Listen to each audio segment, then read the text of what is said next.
Judge Grayson thought he was sentencing a clueless teen until the defendant started dismantling the case like a seasoned lawyer. The air inside the Los Angeles County Courthouse felt thick, almost suffocating. Rows of spectators filled the gallery, murmuring among themselves as they watched the scene unfold. The defendant's table looked too big for the young man standing beside it, hands in his pockets, chin lifted just enough to show he wasn't afraid. Jalen Dawson, 19, accused of grand theft auto and resisting arrest. The charges were serious, but the way Judge Walter Grayson looked at him made it clear the real trial had nothing to do with the law. Grayson leaned back in his chair, fingers drumming lazily against the polished wood of his desk.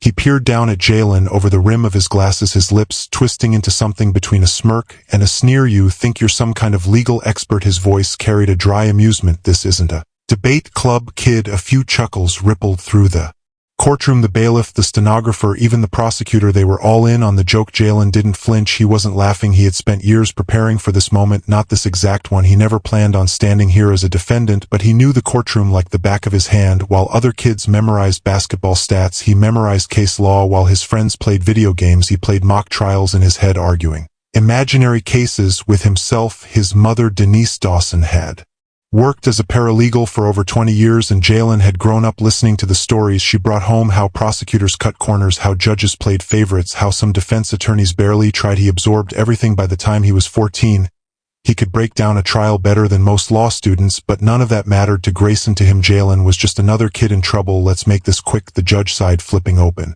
the case file. "I have a golf game at 2, the audience chuckled. "Again, but T. Before I begin, I'd like to confirm something with the prosecution." Carrington raised an eyebrow, crossing his arms. "Go ahead." Jalen took a slow step forward. "You said Officer Daniel Ruiz personally saw me behind the wheel before I was arrested, correct?" Carrington exhaled sharply. "Already bored?" "That's right. And that testimony is written in his report?" "Of course it is." Jalen nodded, then turned to Judge Grayson. "Your Honor, I move to dismiss that testimony as evidence." Grayson squinted at him. "On what grounds?"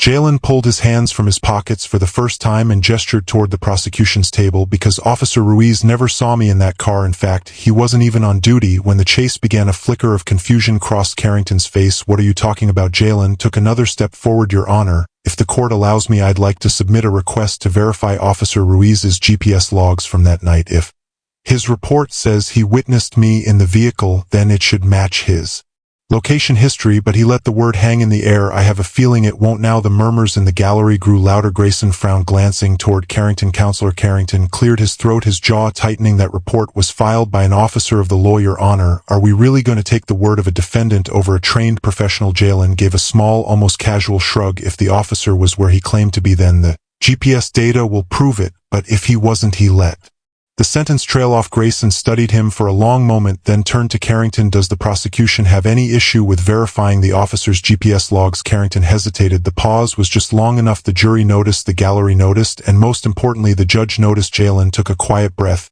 He had spent years watching trials, studying prosecutors, their tactics, the way they played the system, and there was one thing he knew without a doubt. If Carrington was confident in his case, H provided a statement to the police that for some reason was never submitted in the prosecution's filings.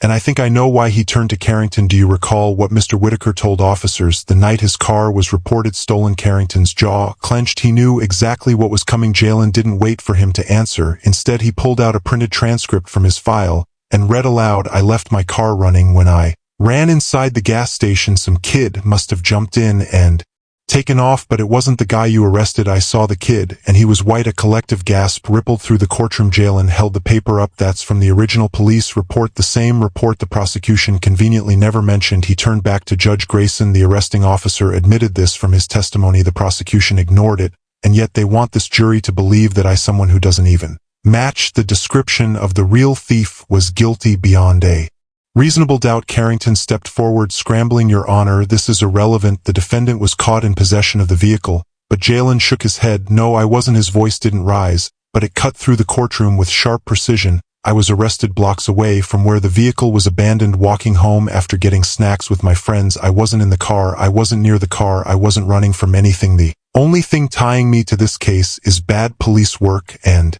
assumptions." Judge Grayson let out a slow breath, rubbing his temple. The case was unraveling fast, and everyone knew it. Jalen turned back to the jury. "The real suspect got away that night. The officers found a black kid in the same general area, and decided that was close enough. That's what this case is really about. Silence. Grayson cleared his throat and adjusted his glasses. Does the prosecution have anything further? Carrington was stiff, his face flushed. No, Your Honor. Judge Grayson exhaled. He looked at Jalen for a